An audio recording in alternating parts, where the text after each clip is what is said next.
Selamat pagi Mbak, apakah bisa minta waktunya sebentar? Iya Mbak, boleh. Ada apa ya?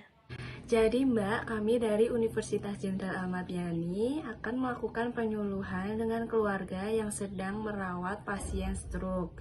Kami hanya membutuhkan waktu kurang lebih 40-60 menit untuk melakukan penyuluhan ini. Menurut data yang kami peroleh, Mbak sedang merawat saudara yang terkena stroke. Apakah benar? Dan apakah Mbak bersedia?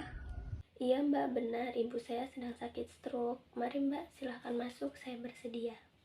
Baik Mbak, perkenalkan nama saya Rosita, yang ini Mbak Raihan, yang ini Mas Fauzi, dan ini perawat Tita. Tujuan kami ke sini adalah untuk melakukan penyuluhan terkait beberapa hal penting yang perlu diperhatikan saat merawat pasien atau keluarga yang mengalami stroke. Oh, monggo Mbak, silahkan dimulai. Hitung-hitung bisa tambah ilmu baru. Baik Mbak, terima kasih. Untuk penyuluhan yang pertama akan disampaikan oleh Mas Fauzi. Baik, jadi di sini saya akan menjelaskan tentang apa itu stroke, yaitu penyakit cerebrovaskuler atau bisa disebut juga tentang pembuluh darah bagian otak yang ditandai dengan gangguan fungsi otak karena adanya kerusakan atau kematian otak akibat berkurangnya atau tersumbatnya aliran darah dan oksigen ke otak.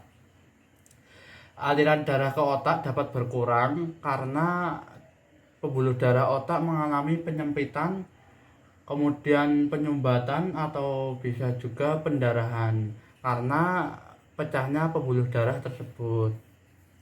Nah, kalau boleh tahu, ibunya Mbak sudah mengalami stroke berapa lama ya? Sudah 3 tahun Mas. Sebenarnya apalagi ya penyebab stroke ini? Selain yang disebutkan Mas Fauzi tadi, ada juga beberapa faktor yang mempengaruhi penyakit ini, yaitu faktor resiko medis, seperti kolesterol, diabetes, tekanan darah tinggi, dan penyakit keturunan. Ada juga faktor resiko perilaku, seperti minum alkohol, jarang berolahraga, pola makan tidak sehat, dan lain-lain. Dari yang saya sebutkan tadi, apakah Ibu Mbak melakukannya? Iya Mbak, benar. Ibu saya dari dulu suka makan makanan cepat saji dan juga jarang berolahraga. Dan juga sepertinya ada riwayat stroke keluarga.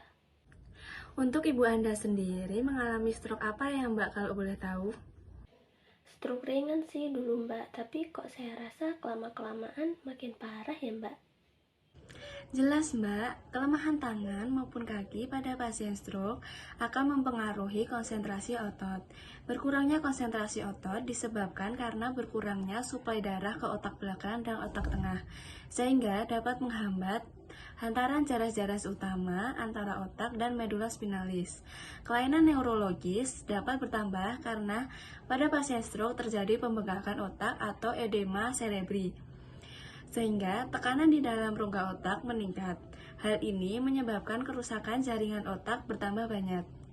Ya Allah, terus bagaimana cara saya membantu ibu saya?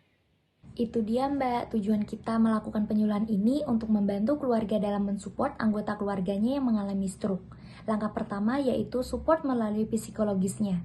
Pihak keluarga dituntut agar dapat mengupayakan dukungan semaksimal mungkin sebagai usaha untuk mencapai kesembuhan para pasien stroke.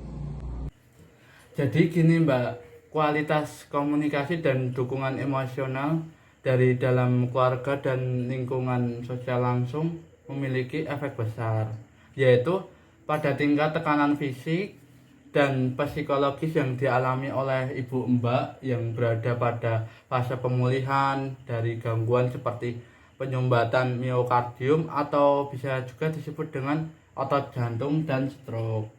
Begitu ya Mbak? Terus apalagi ya yang bisa dilakukan? Secara umum, makanan yang harus dihindari untuk pasien stroke adalah makanan berlemak, makanan daging asap, minuman bersoda maupun berkafein, dan makanan yang beriodium tinggi atau asin. Oh alah, baik Mbak.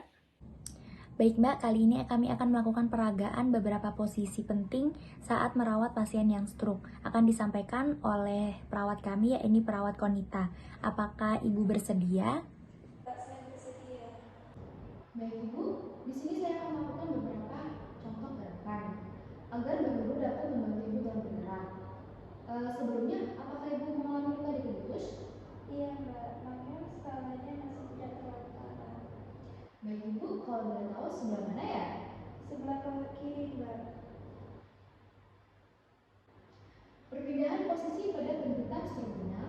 menghindari luka tekan atau dendritus.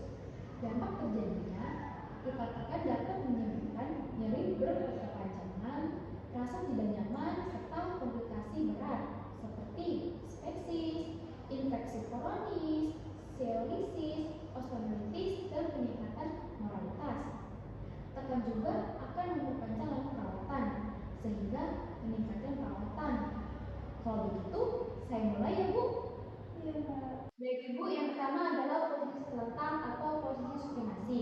Sebelumnya saya akan menggunakan posisi terlebih dahulu ya. Iya Mbak. Baik Ibu, ini adalah posisi telentang atau posisi supinasi. Tujuannya untuk kalian stroke agar nyaman dan mengatasi permasalahan akibat timbul pemberian posisi pronasi tidak tepat. Nah, selanjutnya adalah posisi duduk atau flower. Baik Ibu ya, saya akan mengambilkan posisi terlebih dahulu ya. Saya akan membantunya.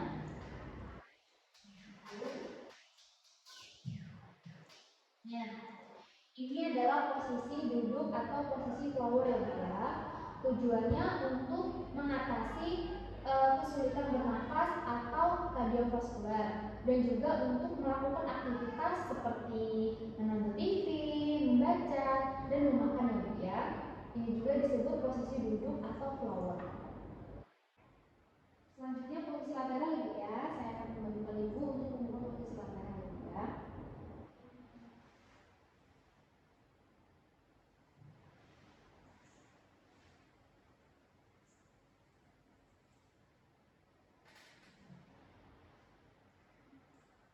Nah Ibu, ini dinamakan posisi lateral. Tujuannya untuk mengurangi lordosis dan meningkatkan abdomen pada tubuh yang baik untuk posisi tidur dan istirahat, serta juga untuk meningkatkan tekanan pada sacrum dan tumit agar terhindar dari luka tekan atau dendritus. Baik juga untuk memandikan pasien, mandi, dan serta membersihkan area pada tubuhnya. Baik Ibu, sudah selesai melakukan gerakan yang terpenting. Apakah Mbak Nurul ada pertanyaan? Sepertinya tidak Mbak, sudah banyak ilmu yang saya dapatkan. Alhamdulillah bila begitu, mungkin ini saja penyuluhan yang dapat kami sampaikan. Kurang lebihnya mohon dimaafkan. Terima kasih sebesar-besarnya atas waktu yang diluangkan ya Mbak. Ini Mbak Nurul ada poster yang dapat dibaca-baca agar Mbak Nurul dapat memahami materinya. Baik Mbak, Mas, terima kasih banyak ya. Sama-sama Mbak. Baik, kalau begitu kita pamit dulu ya. Semoga Ibu Mbak cepat sembuh dan tetap sehat agar bisa melakukan aktivitas dengan baik. Amin. Monggo Mbak.